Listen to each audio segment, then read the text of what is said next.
The macabre history of the Dillard family, the lineage that science still cannot explain. The winter of 1721 pressed down on the small New England village like a coffin lid. Hunger was already gnawing through every home, and sickness had stolen more than half the children born that year. In a low wooden house at the edge of the frozen fields, a woman lay pale and trembling, her body drained from hours of labor. The midwife who crouched beside her was no stranger to death. She had buried 3 infants that week alone. But nothing prepared her for the silence that filled the room when the child finally slipped into the world. There was no cry, no breathless wail to split the night. Only the faint rise and fall of a chest that seemed too measured, too calm for something so new to life. The midwife leaned close, her hands shaking, waiting for the spark of sound. She slapped the infant gently, then harder, and still the silence held. When his eyes opened, they were wide, unblinking, and steady in a way that made her own heart falter. It felt wrong, as though the newborn was not learning the world for the first time, but remembering it. The mother, exhausted and pale, clutched him to her chest. She waited for warmth, for the little heat of life to press against her skin. Yet he seemed cold, his flesh lacking the softness of other children. Even then, in the quiet of that winter night, something began to form around the boy, a sense that he did not belong to the same fragile world as the rest. The Dillards named him Elias. They whispered the name in tired voices, hoping it might grant him a place among the living. But already the neighbors had heard. Births were public in such villages, and the silence of this child's entry into life became a rumor before morning broke. Women spoke of omens. Men muttered curses. Some said no child could survive without a first cry, that the silence was a mark of death itself. Others claimed it was worse, that he had chosen silence as if guarding something no one else should hear. In the weeks that followed, Elias grew, but not in ways that soothed the fears of the villagers. He seldom moved, seldom fussed, seldom even blinked. He would lie still for hours, his face set in a calm that was unsettling in a child too small to know such composure. His breathing was shallow, controlled, never desperate like other infants. When his mother tried to nurse him, he fed without sound, without struggle, as though hunger never pained him. When other children cried in the night, Elias remained silent, watching, eyes open in the dark. The midwife, unable to silence her unease, confided in the priest. She told him the boy had not made a sound since birth. The priest visited the family, blessing the child with water and prayer, but as the drops touched Elias's skin, he did not flinch. His expression did not change. The priest left with a troubled heart, though he told no one what he truly felt. That the boy had looked at him with a steadiness that seemed to strip him bare, as though the child could see deeper than years of faith had ever allowed. Seasons passed, and while other children learned to babble, Elias remained quiet. He stared, listened, observed. When he walked, his steps were soft and measured. When he fell, he never cried. Even pain seemed to pass through him without leaving a mark. By the age of 3, the villagers had a name for him whispered behind doors. The stillborn who lived. They avoided him in play. Mothers pulled their children away when he passed. He became a shadow in his own village, a presence tolerated but never embraced. And yet the Dillards themselves grew stronger. His father's farm thrived when others withered. The family never went hungry, never lost a harvest to rot or storm. Livestock bred well. Fields yielded, even in years of famine. Some believed the boy's silence was a blessing, a trade made in secret with something beyond. Others whispered it was a curse, that the lives of the weak were feeding his family's fortune. When the first unexplained death struck the village, a young shepherd found lifeless with no wound, no cause. Suspicion drifted toward the Dillards, but no proof could be spoken aloud.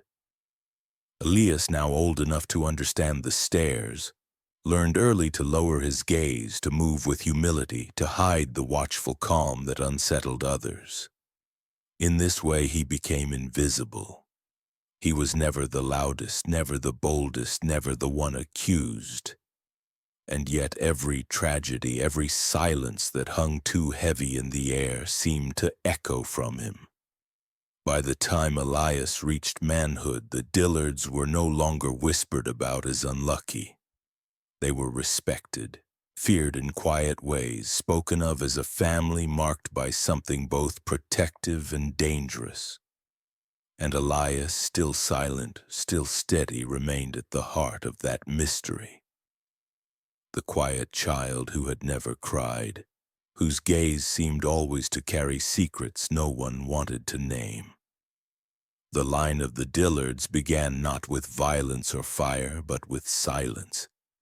A silence so complete it clung to every generation that followed, teaching them that the truest power was not in shouting, but in hiding. Not in the storm, but in the hush that comes before it. As Elias grew into adulthood, the silence that had marked his birth hardened into something permanent. A mask he wore so well that others stopped questioning it.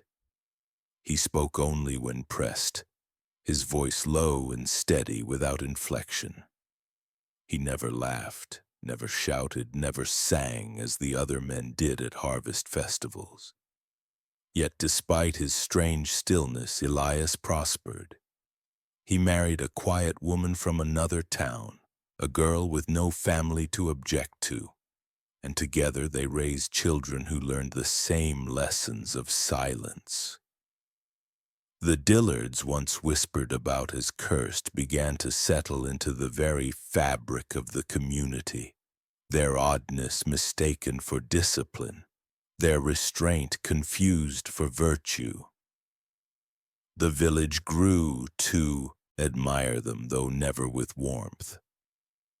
The Dillard farm was always well kept, their harvest reliable even when storms ruined their neighbors' fields. Their livestock seldom fell ill, their walls stood firm when others rotted, and their children rarely sickened. To outsiders they appeared blessed, an industrious family who endured without complaint. But to those who lived near them, unease lingered. For every season of prosperity there seemed to be a death elsewhere. A shepherd without breath, a child wasting in fever, an old woman collapsing with no cause. The Dillards never faltered in those years, instead they thrived. Over time their silence became a kind of armor.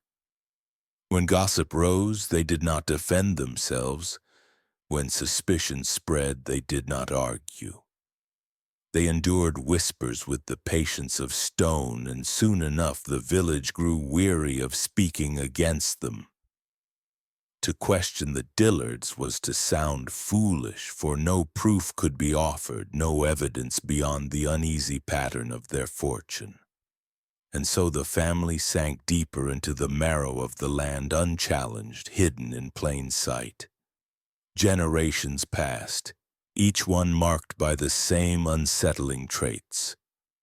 Dillard children were pale, watchful, and obedient. They learned early not to cry, not to make scenes, not to reveal themselves. They blended into churches and schools, never excelling but never failing, always present but never memorable. Teachers described them as diligent but unremarkable, employers as reliable but distant. They left no impressions beyond the faint chill of having been near, and when deaths continued to ripple outward, sudden accidents, strange illnesses, bodies found with no answers, no one thought to look twice at the quiet family standing at the back of the funeral, heads bowed, lips pressed shut. The Dillards understood something most families never did. Survival depended not on charm, nor on power displayed, but on invisibility.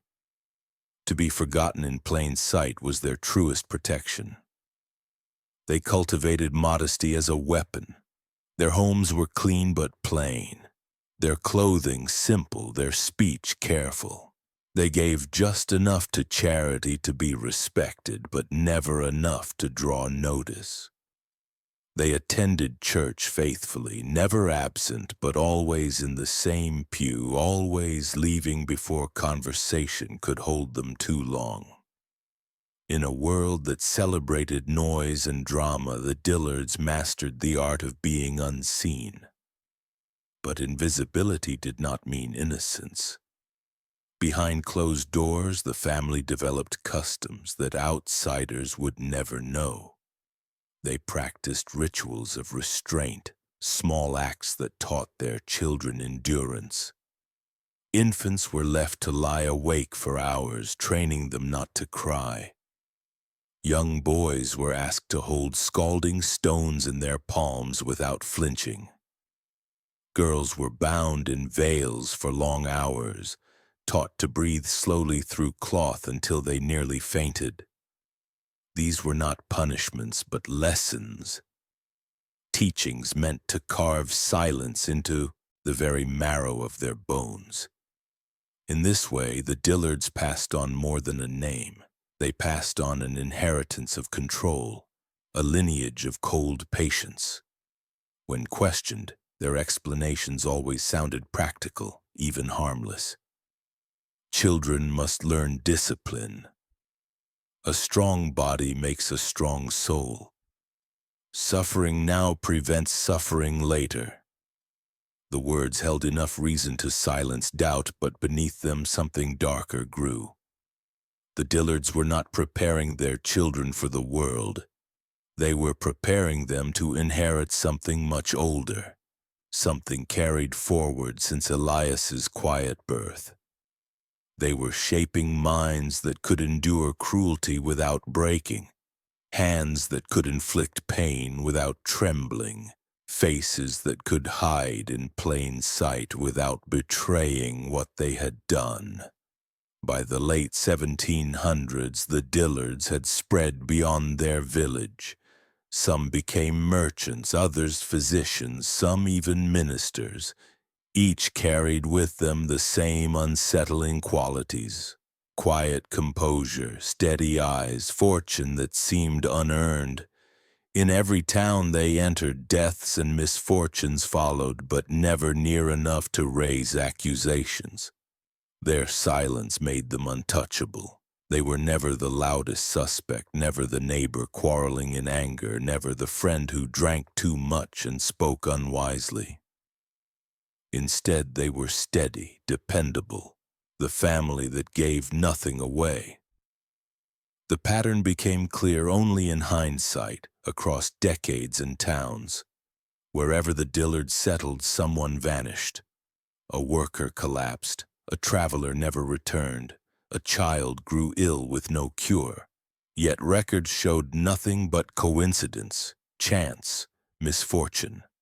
No one traced the line of silence that tied each tragedy back to the same family. And so the Dillards built a name not through kindness or fame, but through absence.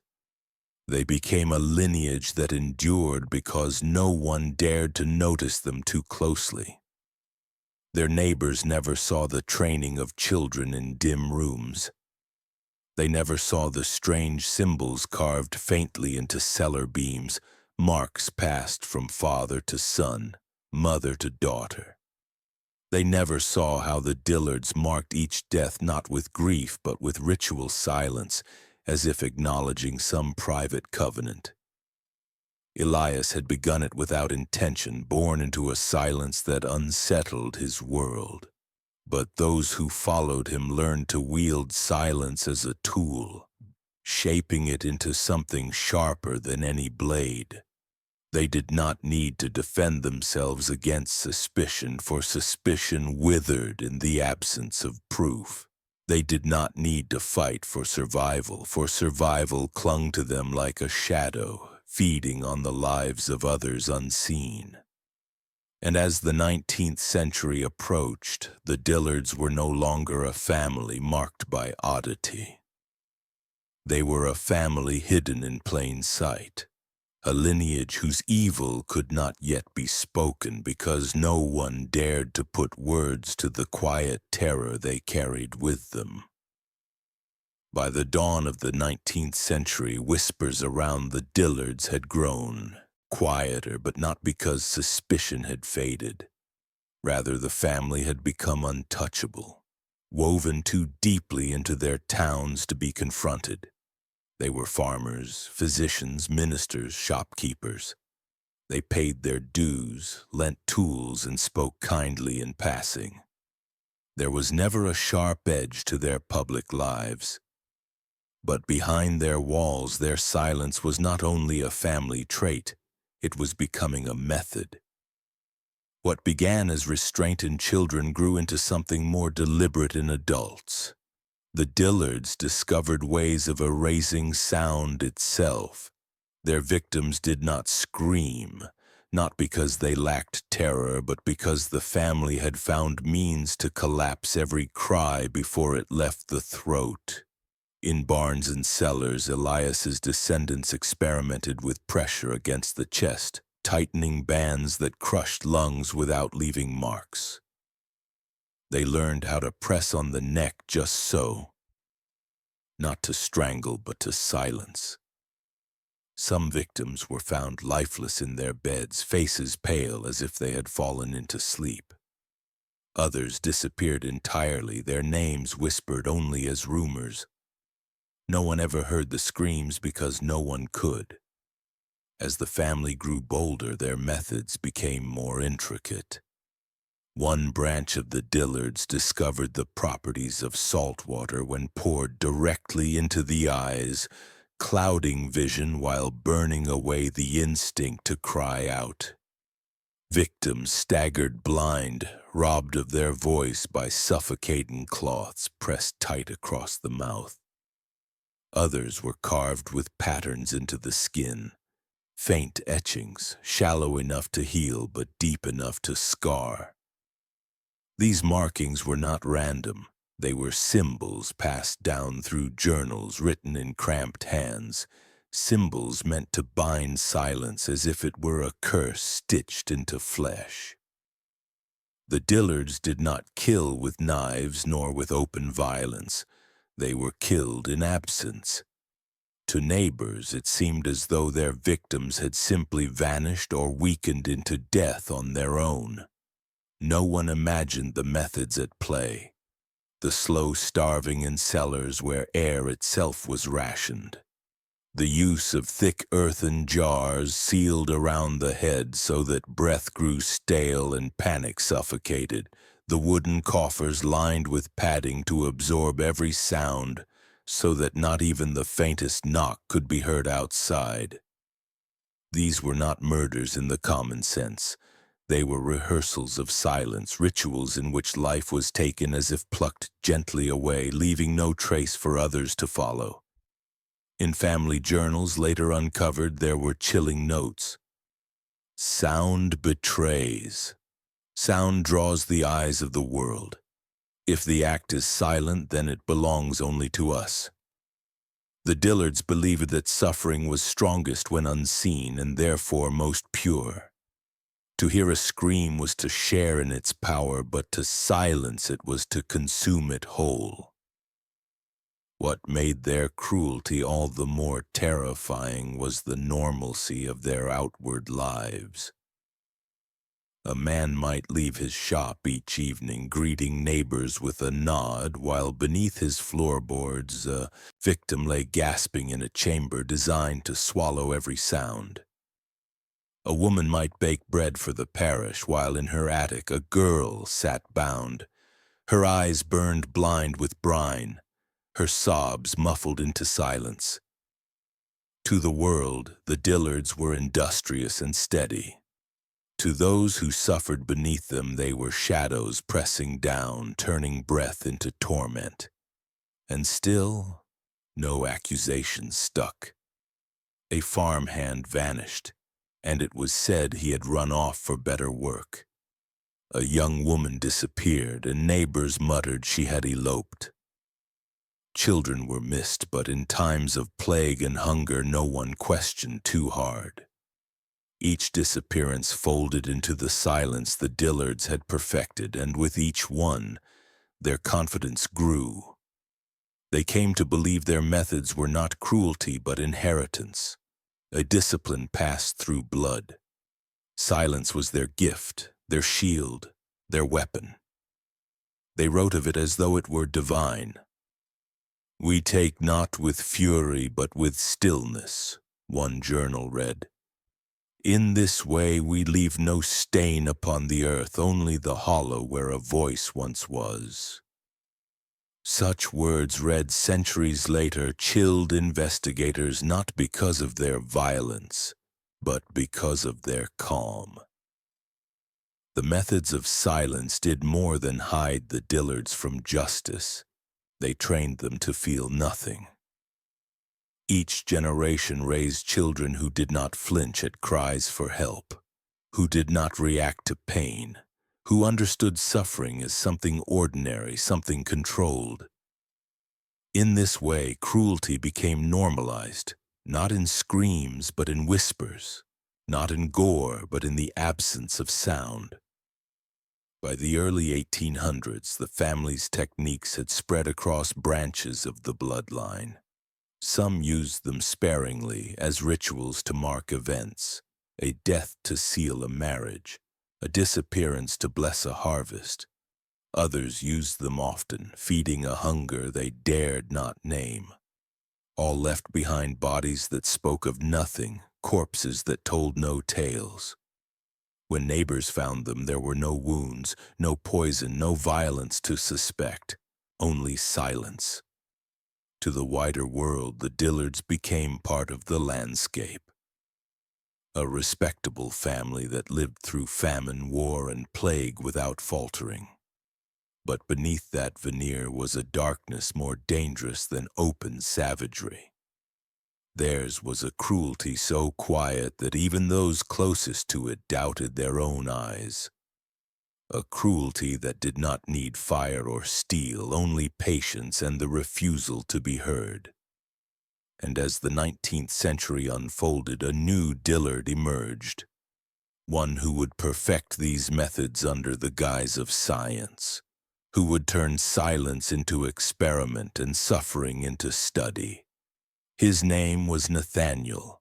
His tools were medicine. His victims would not be forgotten. By the 1820s, the world was changing. Science was advancing, medicine spreading through towns that once relied only on prayers and charms.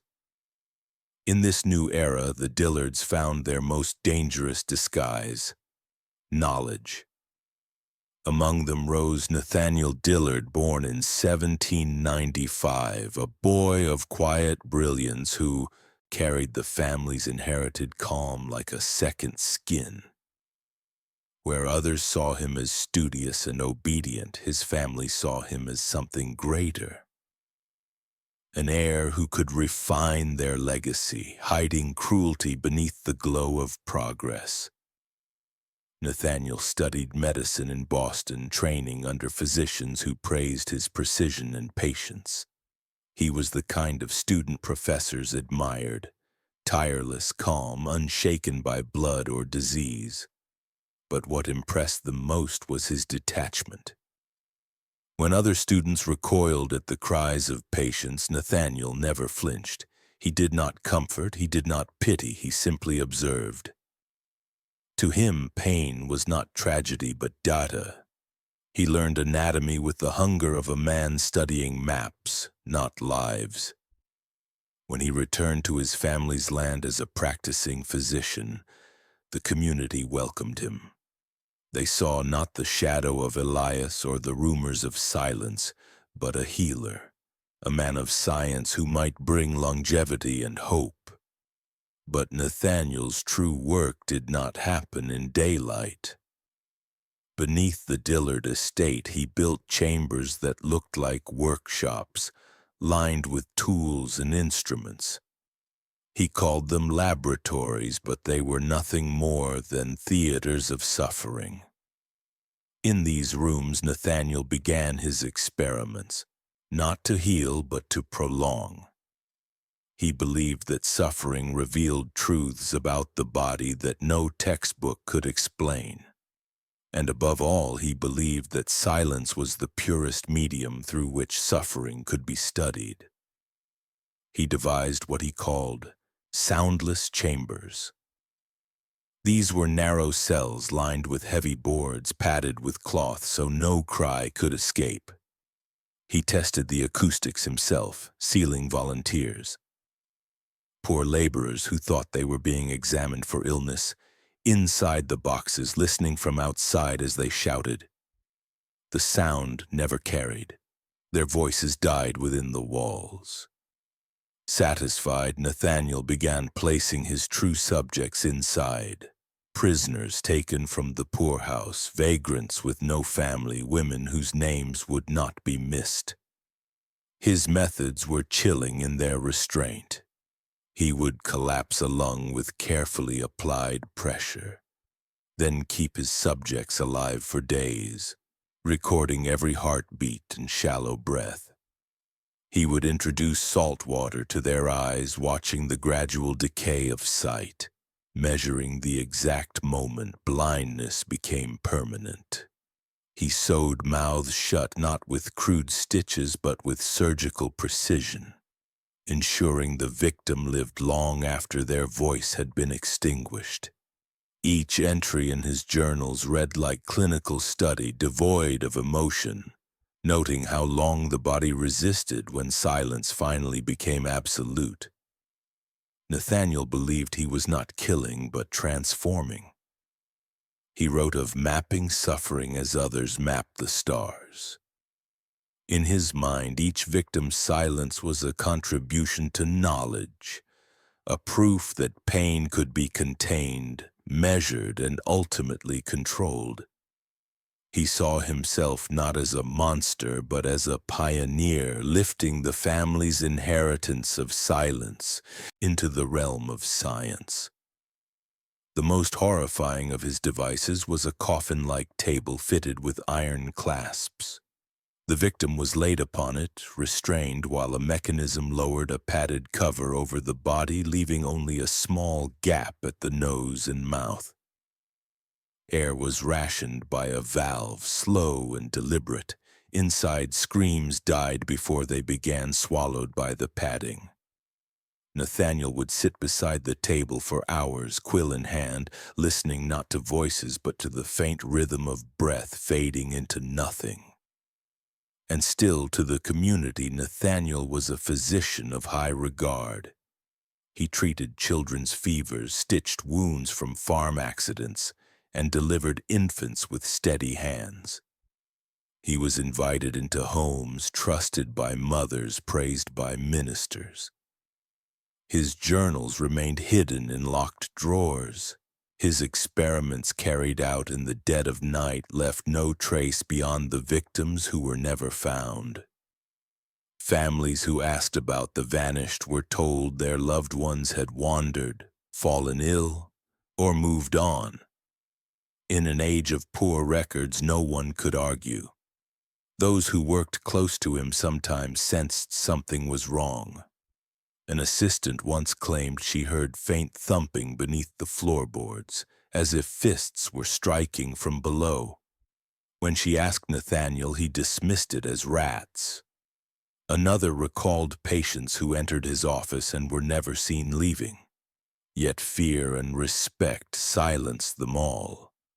No one wished to accuse a physician, a Dillard, of something unspeakable. By the time Nathaniel died in 1843, he left behind not only wealth and reputation, but volumes of notes hidden carefully in sealed trunks. They were written in neat script, page after page of observations, drawings of instruments, sketches of symbols carved into flesh. For decades, these journals remained hidden, passed only through Dillard hands, studied by heirs who saw in them not horror but inheritance. Nathaniel's legacy was not measured in lives saved, but in the refinement of silence into science. His cruelty was not wild but deliberate, methodical, calm. He showed his descendants that suffering could be shaped like clay, that silence was not merely absence but a tool, a language, a weapon. And from his death onward, the Dillards were no longer just a family who hid in plain sight. They were a family who learned to perfect pain, to systematize cruelty under the mask of progress. The journals would resurface more than a century later, shocking investigators with the coldness of their detail. But in the 19th century, Nathaniel's work ended as it had begun, hidden in silence, his reputation untouched, his victims forgotten, their voices never heard. By the late 19th century, the world was moving faster. Railways cut through the countryside, factories rose over old farmlands, and women were beginning to speak of rights in whispers and rallies. Yet in the shadow of this progress, the Dillards continued their quiet work, adapting their methods to the age. And in 1870, their legacy took on a new and terrifying face. Eleanor Dillard. Eleanor was born into privilege, the daughter of one of Nathaniel's cousins, raised not in poverty but in a house filled with books, portraits, and the remnants of her ancestors' journals. Unlike many Dillards before her, she was striking, her beauty as sharp and deliberate as her silence. Where men in the family had hidden behind modesty, Eleanor learned to draw attention only to conceal her true designs. She spoke softly, but dressed with elegance, a figure both admired and pitied, admired for her refinement, pitied for never marrying. But Eleanor never intended to be a wife. She intended to be something far darker. As she grew older, Eleanor transformed the family's chapel, a small stone building long unused, into her domain.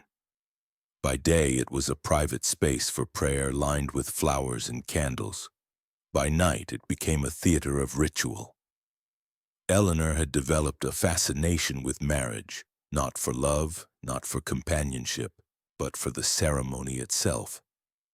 She believed that binding two lives was not sacred but suffocating, a ritual that stripped away identity and replaced it with silence.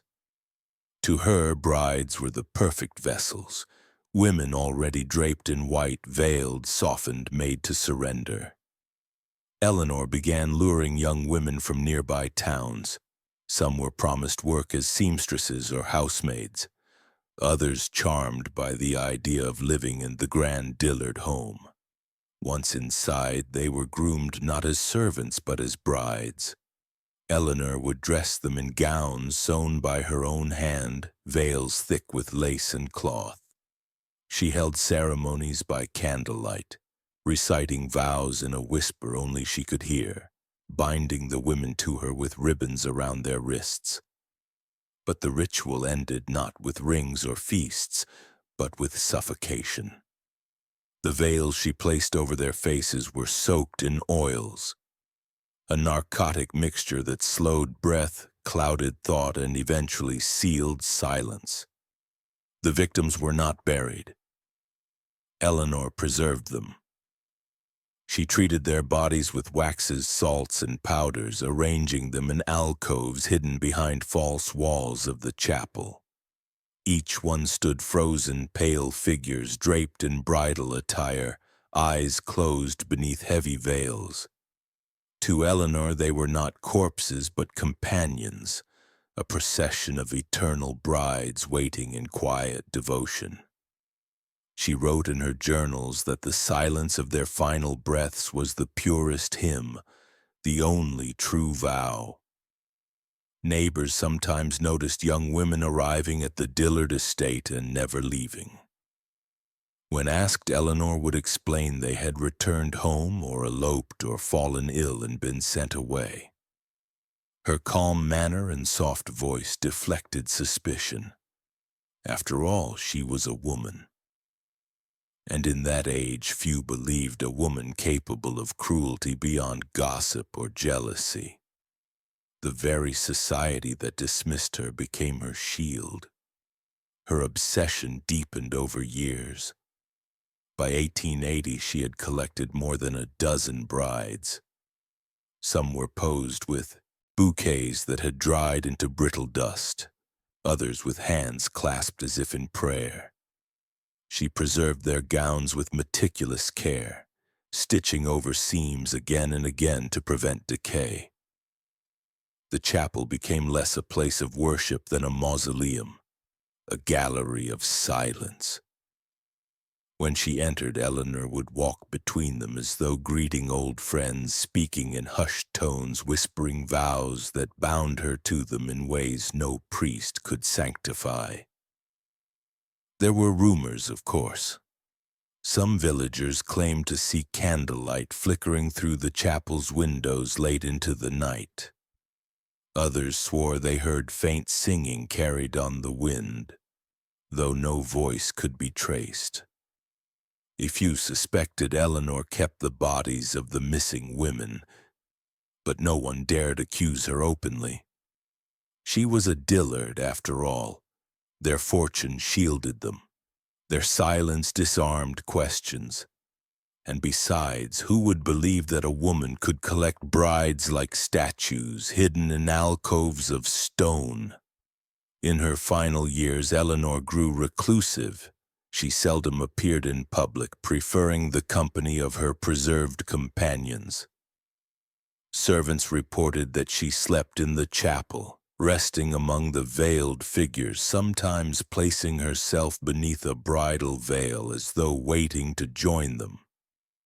When she died in 1891, her body was found lying peacefully between two alcoves dressed in white, her own veil draped gently across her face. The chapel doors were locked after her death, and for decades its secrets remained undisturbed. It was not until the 1930s, when the estate changed hands, that workers discovered the hidden alcoves. What they found shocked even hardened men. Dozens of brides stood in silence, their faces waxy, their dresses stiff with age. The air smelled of dust, salt, and faint oils. Police recorded the find, but in a time when scandals were often buried, the truth never reached the public. The chapel was sealed again, and the figures left undisturbed, too fragile to move, too unsettling to destroy. Eleanor Dillard's legacy was unlike Nathaniel's. She was not a scholar of science, but a curator of ritual. She had taken silence and shaped it into ceremony, binding women not with love, but with suffocating devotion. Her brides never screamed, never spoke, never resisted. They became eternal symbols of her obsession, sealed away in a hidden chapel that once promised salvation but delivered only silence. And with her death, the family's cruelty shifted once more. The Dillards had learned from Nathaniel to make suffering scientific, and from Eleanor to make it symbolic.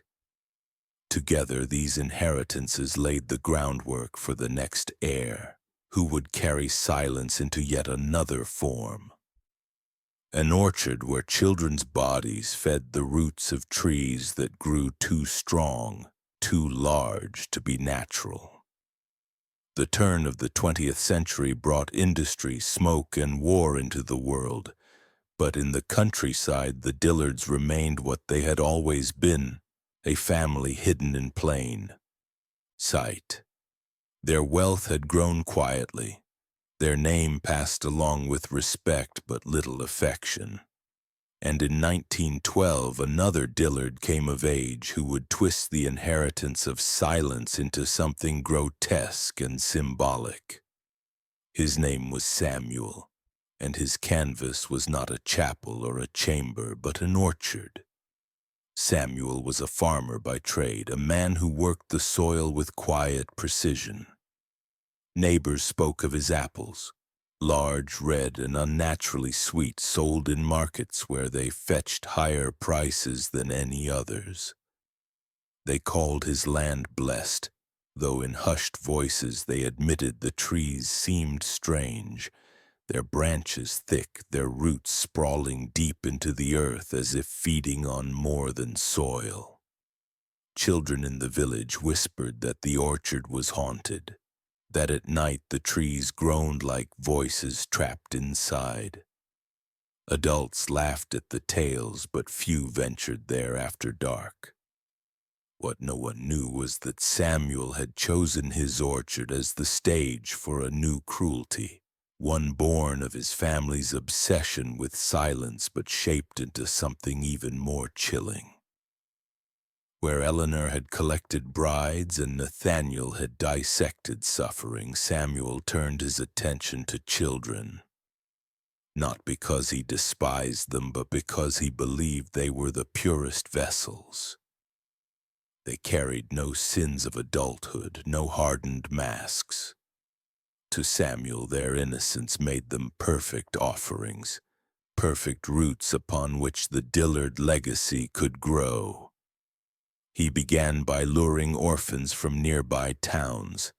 Some were promised work, others were fed and clothed when they had nothing else. They followed him willingly, believing his soft words and quiet kindness. But once in his orchard, they were never seen again. Samuel had devised a method that was neither quick nor bloody, but slow, deliberate, and disguised as nourishment. He fed the children apples laced with poisons that worked not to kill outright, but to hollow them from within. Their bodies weakened over weeks, their organs failing in silence as though eaten away from the inside. By the time they collapsed beneath the trees, they were already ghosts, shells of themselves. Samuel did not bury them in graves. He dug shallow pits at the base of his strongest apple trees, placing the bodies beneath the soil as though planting them. The flesh and bone decayed, feeding the roots, and the trees grew thicker, taller, stronger. The fruit that followed was unnaturally abundant, apples that gleamed in the sunlight as though polished by unseen hands. Samuel harvested them with care, selling them at market, feeding them to his neighbors, all the while knowing what had nourished them. In his journals, Tinaon found much later, Samuel wrote of his orchard as though it were holy. "The children do not die," he insisted. "They live through the trees. Their silence is drawn into the roots, their innocence transformed into sweetness." He described walking among the trees at night, hearing the faint sound of breathing beneath the soil, feeling the ground shift as if small hands pressed upward. He believed the orchard was alive in ways no other was, that it carried the voices of the children, hushed but eternal. Some villagers began to suspect something unnatural. They noticed orphans vanishing from nearby towns, though no one cared enough to investigate deeply. They noticed Samuel's trees never withered, never faltered even in drought, while neighboring farms lost crops. A few whispered that the orchard grew on bones, but suspicion was not proof, and Samuel's quiet demeanor silenced questions. He was polite, calm, and seemingly devout. He donated apples to the church, fed hungry families, and offered cider during winter feasts.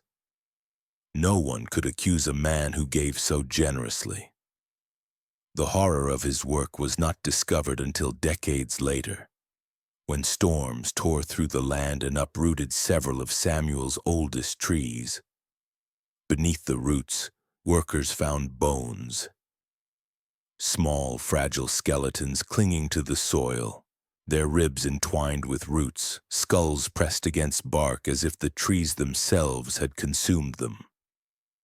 Some of the bones bore faint etchings, carved symbols that matched those in Nathaniel's journals. Samuel had not merely buried the children, he had marked them, inscribed silence into their bones before placing them in the earth. At the time of the discovery, Samuel was long dead, his orchard passed on, his journals hidden. Authorities dismissed the bones as evidence of old burials, perhaps from plague years, never connecting them to the missing children. But those who unearthed the remains never forgot the sight of roots woven through eye sockets, vines curling through ribs, apples fallen nearby as if born of the children themselves. Samuel's legacy was not measured in numbers but in symbols.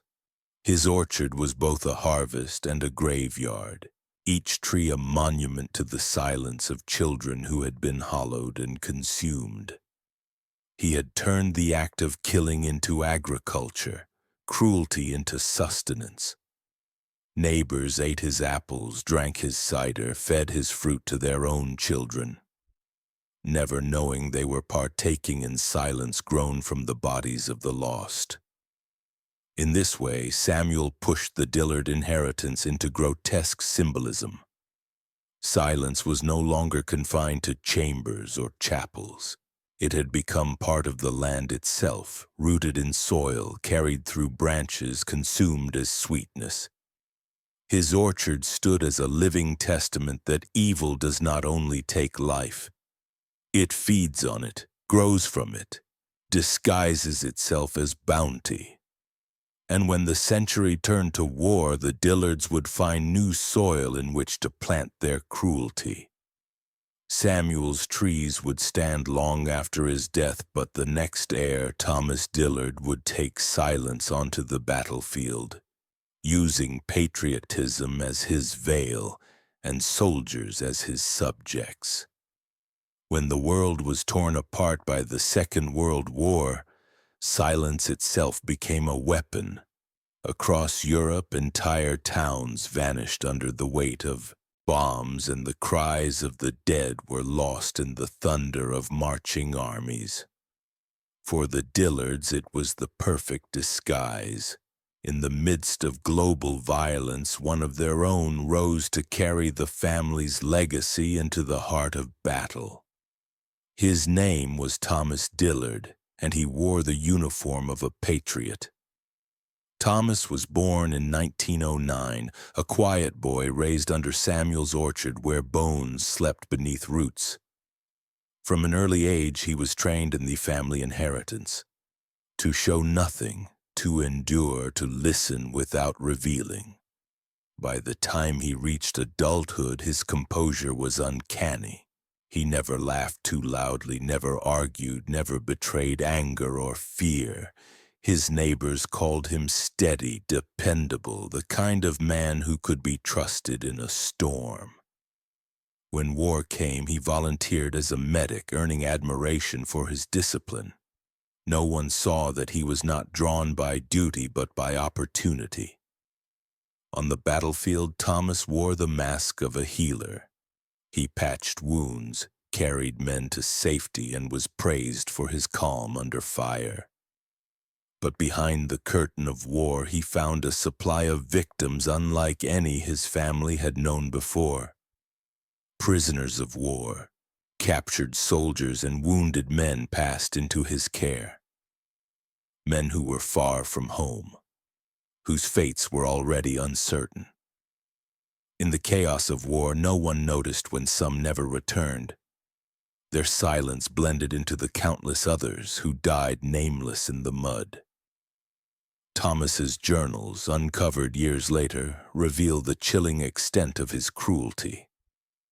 He described his experiments not as murder but as contributions to the war effort. He exposed prisoners to freezing water, measuring how long the human body could endure before silence set in. He starved captives slowly, rationing bread until their bodies consumed themselves, recording how the voice faltered, how cries turned into whispers, then into nothing. He injected wounds with filth from latrines to watch infection spread, all while documenting the sound of suffering fading into silence. What made Thomas so dangerous was that his work mirrored real wartime research. Across the world, governments sanctioned experiments in the name of survival. His cruelty was indistinguishable from patriotism. Superiors saw only a medic devoted to science, eager to understand the limits of the body.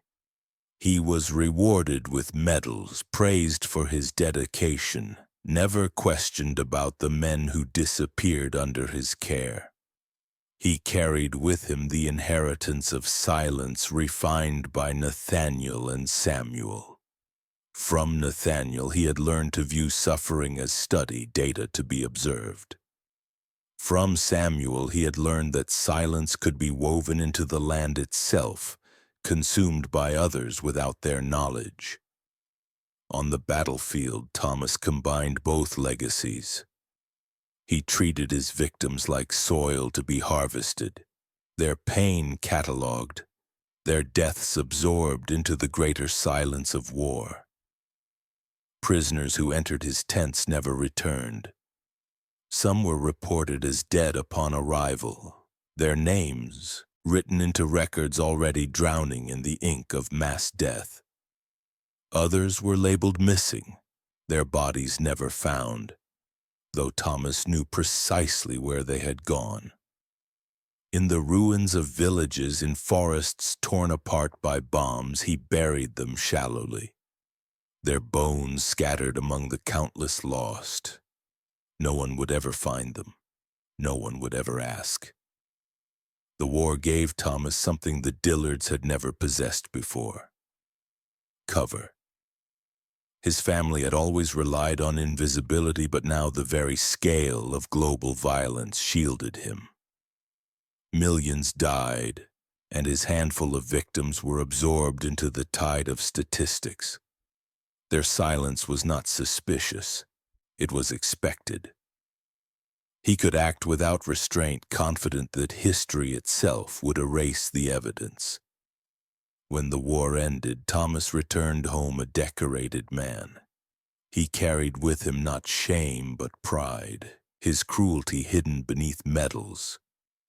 Neighbors congratulated him, churches honored him, and he resumed life as though nothing had changed. In truth, everything had.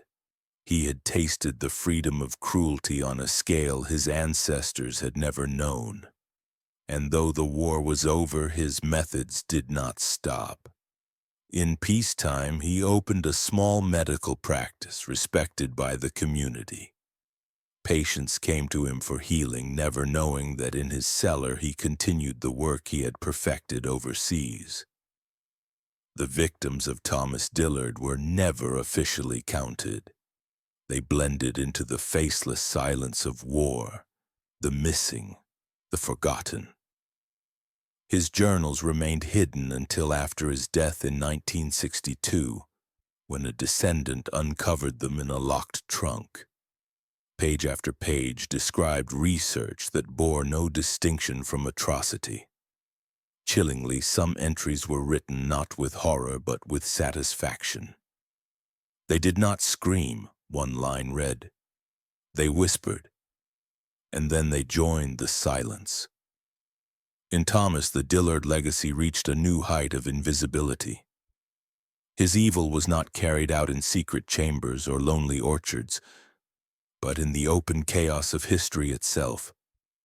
He proved that silence could thrive even when the world was deafened by war.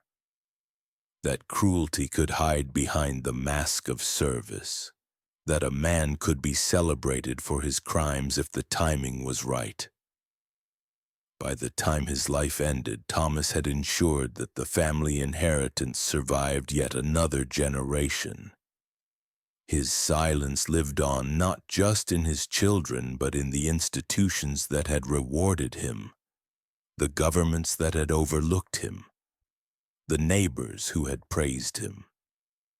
His war was over, but his legacy remained, ready to be reborn in a new form when the next heir took the family's inheritance into the halls of modern medicine.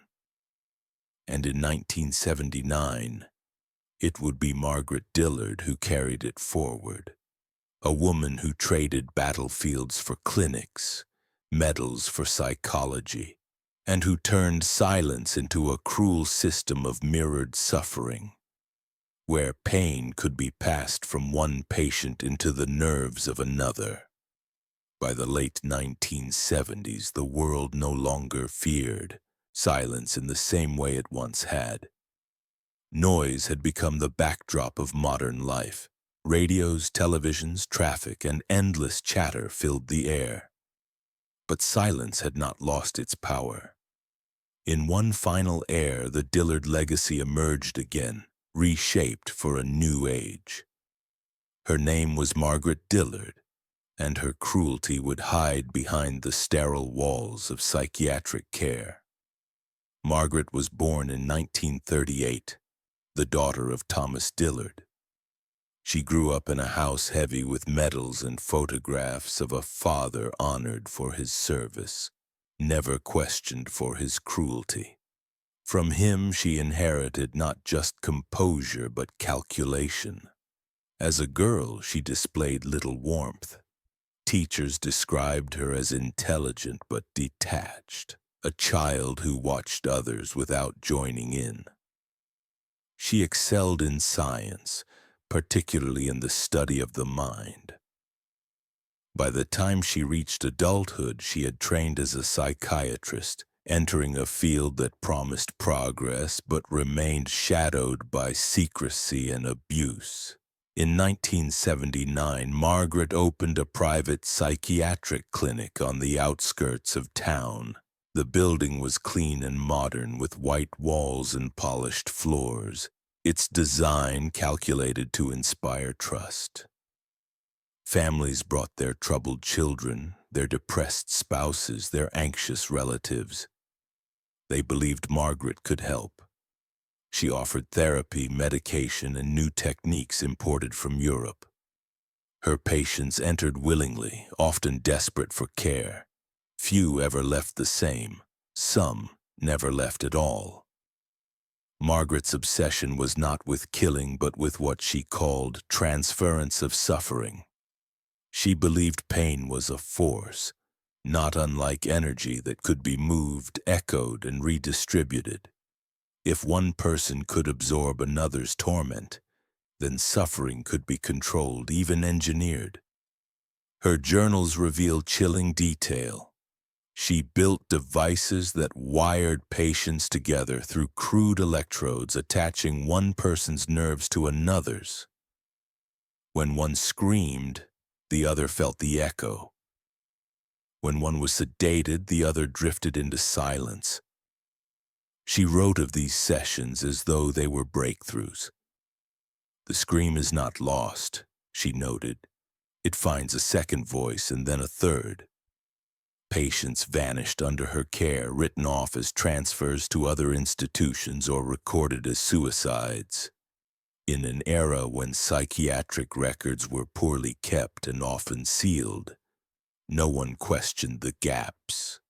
Families who asked too many questions were told their loved ones had taken their own lives or moved to distant hospitals. The white walls of the clinic concealed rooms where silence was not an absence, but a design. Suffering was amplified and passed along like current, one patient feeding another until both collapsed into stillness. Those who survived her treatment spoke in fragments, their words scattered and uncertain. One man later told investigators he remembered lying in a chair, feeling agony not from his own body but from someone unseen in the room beside him. A young woman described the sensation of being emptied, her emotions drained until she felt nothing but a void that lasted for years. Margaret considered these results successes. To her, the dull eyes and broken voices were proof that suffering could be moved, harvested and stored like electricity in a circuit. Her cruelty was cloaked in professionalism. She attended medical conferences, gave lectures on psychiatric theory, and published papers filled with dense language that concealed her true experiments. To her colleagues, she was ambitious, perhaps eccentric, but never criminal.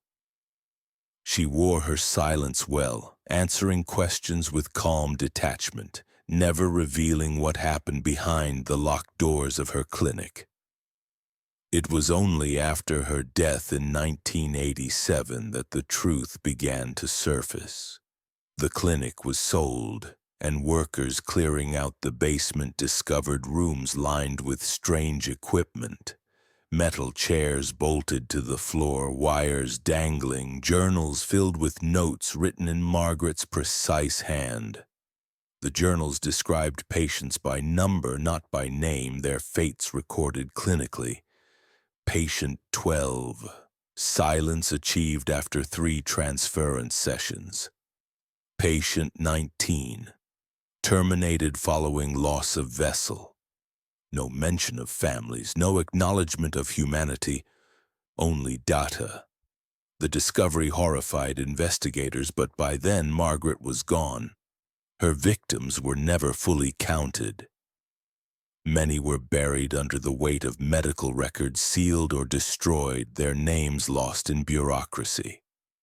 Those who lived carried scars that words could not explain, scars of borrowed suffering, echoes of screams that were never their own. Margaret Dillard marked the end of her family's visible line. There were no heirs after her, no children to inherit the silence. Yet her work lingered in whispers, in hidden notes passed among researchers, in the memories of those who suffered. She had taken the Dillard inheritance into the modern world, shaping it into clinical cruelty, disguising horror as treatment. And with her death, the Dillard legacy seemed to vanish. But silence is never truly gone. It waits. It lingers in archives, in journals, in unmarked graves, in the spaces where screams were swallowed. The Dillards had left behind not just bodies, but methods, tools of cruelty that the world, even now, has not fully unearthed. When Margaret Dillard died in 1987, the line that had begun with Elias in 1721 seemed to come to an end. No children carried her name forward, no direct heir survived to inherit the family's silence. Yet the Dillards had never been only about blood. They had been about methods, rituals, and a way of concealing cruelty so deeply that the world could not see it even when staring straight at it. And in the decades that followed Margaret's death, the shadows they left behind refused to vanish. The first discovery came not from historians or police, but from workers clearing out the old psychiatric clinic. The basement had been locked for years, sealed with chains rusted to powder. When they forced the doors open, the air was heavy with a sour chemical smell. Rows of chairs bolted to the floor stretched along the walls, their leather straps brittle with age. Wires dangled like veins, some ending in crude metal clamps, others in broken electrodes. Stacks of journals lay scattered, their pages filled with numbers and cold descriptions. Patient 27, endured 2 hours, silence achieved. Patient 31, subject collapsed, transferred to vessel. Authorities at first dismissed the notes as eccentric medical theory. Strange but not criminal. But then the families came forward. People who had sent their loved ones to Margaret's care, who had never seen them again, recognized the patient numbers, the dates. Suddenly, the words on those pages became crimes. Investigators tore through records, uncovering a pattern of disappearances stretching back a decade. They exhumed the grounds around the clinic and found bones, shallow burials marked with faint carvings in the ribs, symbols eerily similar to those in Nathaniel Dillard's journals a century earlier. The silence that had hidden the family for generations was now broken, exposed by the very evidence they had left behind. The revelation sparked outrage. Families demanded answers, lawmakers promised reforms. Psychiatric institutions across the state were forced to open their records, to account for every patient living or dead. Inquiries uncovered not just the Dillard crimes, but a network of neglect and abuse within the system at large. Margaret had been a monster, yes, but she had thrived because the silence of bureaucracy had allowed her to. Her story became a rallying point for reform, stricter oversight of mental health facilities, protections for patients, mandatory reporting of deaths. The legacy of the Dillards forced a nation to confront the shadows that had long clung to its institutions. But even as laws changed, the Dillard name carried a darker weight. Journalists who dug into the family's past unearthed hints of Samuel's orchard, of Eleanor's brides, of Nathaniel's chambers. Old police records, forgotten diaries, and whispered stories painted a picture of cruelty stretching back centuries. Though much was fragmented, the outline was unmistakable. Generation after generation had carried forward the same inheritance of silence. What had once been dismissed as rumor now stood as a chilling possibility. The Dillards had hidden behind normalcy, behind wealth, behind service, and each time society had looked away. What unsettled historians most was not the scale of the family's cruelty, but how little it had disrupted their lives. They were never dragged to trial, never executed, never even accused in public. Their neighbors whispered, but whispers were not enough.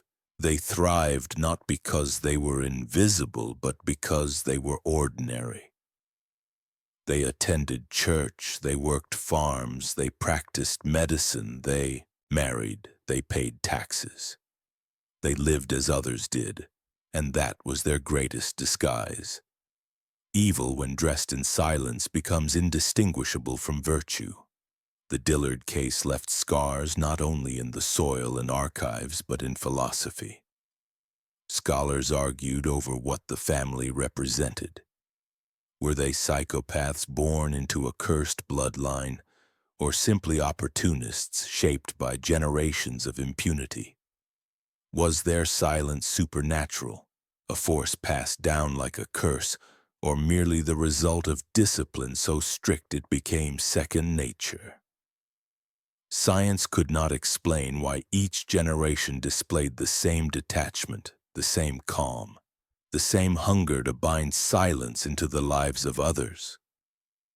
Geneticists studied what few blood samples remained, but nothing unusual was found. No disease, no disorder, no mutation explained the Dillards. In the end, science could not name them. Silence remained unmeasured, unknowable. Today, the Dillard estate no longer stands. The orchard was bulldozed in the 1950s, replaced by housing developments, though residents still whisper that the trees there grow faster, their roots impossible to kill. Eleanor's chapel was sealed again in the 1930s, its alcoves of veiled brides hidden behind stone. Few know it still exists, locked away on private land, waiting.